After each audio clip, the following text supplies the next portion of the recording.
আচলতে আজিৰ যি অধিৱেশন বা এইবাৰৰ বিধানসভাৰ প্ৰথমটো প্ৰশ্নতে অসম চৰকাৰৰ প্ৰকৃত অৰ্থনৈতিক অৱস্থাটো উন্মুক্ত হৈ গৈছে। অসম চৰকাৰখন কিমান দেউলীয়া, অসম চৰকাৰখন কেনেকৈ কেৱল ধাৰ আৰু ধাৰৰ ওপৰতে চলি আছে। আজি মাত্ৰ এটা প্ৰশ্নতে এই প্ৰশ্নটোৰ উত্তৰ ওলাই গৈছে আৰু এই প্ৰশ্নটোৰ উত্তৰ ওলাই যোৱাৰ কাৰণে আজি বিত্তমন্ত্ৰীগৰাকীক সাংঘাতিক ধৰণে ৰেষ্টলেছ অধৈৰ্য হোৱা দেখিবলৈ পোৱা গ'ল আৰু মোক ব্যক্তিগত আক্ৰমণ কৰাও দেখিবলৈ পোৱা গ'ল। এতিয়া মই আপোনালোকক দেখুৱাব খুজিছোঁ যিটো উত্তৰ দিছে, ইয়াৰ উত্তৰত আমি সুধিছিলোঁ যে 2016 চনৰ পৰা 2016 চনৰ 31 মাৰ্চৰ পৰা 2023 চনৰ 31 মাৰ্চলৈকে অসম চৰকাৰে সৰ্বমুঠ কিমান ধাৰ লৈছে। অৰ্থাৎ বিজেপি চৰকাৰৰ কাৰ্যকালত, দুটা কাৰ্যকালত সৰ্বানন্দ সোণোৱালৰ মুখ্যমন্ত্ৰিত্ব আৰু হিমন্ত বিশ্ব শৰ্মাৰ মুখ্যমন্ত্ৰিত্ব, এই দুটা কাৰ্যকালৰ এই শেষৰ বছৰটোক বাদ দি দেই 31 মাৰ্চ 2023 চন পৰ্যন্ত সৰ্বমুঠ ধাৰ লৈছে 1,09,071.22 কোটি টকা। 1,09,000 কোটি টকাৰ ধাৰ লৈছে মাত্ৰ 7টা বছৰৰ ভিতৰত। 1,09,000 কোটি টকাৰ ধাৰ লৈছে মাত্ৰ 7টা বছৰৰ ভিতৰত।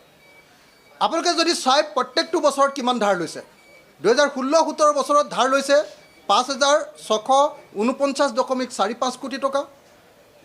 17-18 বৰ্ষত ধাৰ লৈছে 10,476.20 কোটি টকা।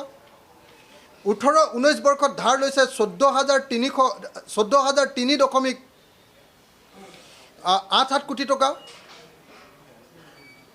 19-20 বৰ্ষত ধাৰ লৈছে 16,634.53 কোটি টকা। 20-21 বৰ্ষত ধাৰ লৈছে 19,256.59 কোটি টকা।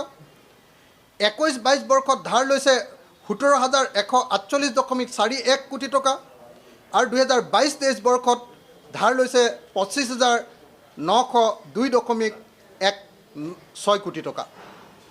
প্ৰত্যেক বছৰত কেনেকৈ ঊৰ্ধ্বমুখী হৈছে আপোনালোকে চাওক। 16-17 বৰ্ষত যেতিয়া প্ৰথম চৰকাৰ বিজেপি হৈছিলে সেই বছৰত 5,600 কোটি টকাৰ ধাৰ লৈছিলে আৰু যোৱা বছৰত 2023 চনত ধাৰ ল'লে তেওঁলোকে প্ৰায় 26,000 কোটি টকা, 25,900 কোটি টকা, প্ৰায় 26,000 কোটি টকা। 5,600 কোটি টকাৰ পৰা 26,000 কোটি টকালৈ এবছৰত ধাৰ বৃদ্ধি পাইছে এই চৰকাৰখনৰ দিনত। আৰু যদি লক্ষ্য কৰে আপুনি যে 7 বছৰ তেওঁলোকৰ ধাৰ 1,09,071 কোটি টকা আৰু কেৱল হিমন্ত বিশ্ব শৰ্মা চৰকাৰৰ মাত্ৰ 2টা বছৰৰ কাৰ্যকালত ধাৰ লৈছে 43,050.57 কোটি টকা। এতিয়া 23 চনৰ 1 এপ্ৰিলৰ পৰা এতিয়া 24 চনলৈকে এই হিচাপটো ইয়াত দিয়া নাই দেই। আমি সুধিছিলোঁ, এতিয়ালৈকে ক'লে যে এই হিচাপটো এতিয়ালৈকে হোৱা নাই, গতিকে ইয়াত দিব পৰা নহ'ব।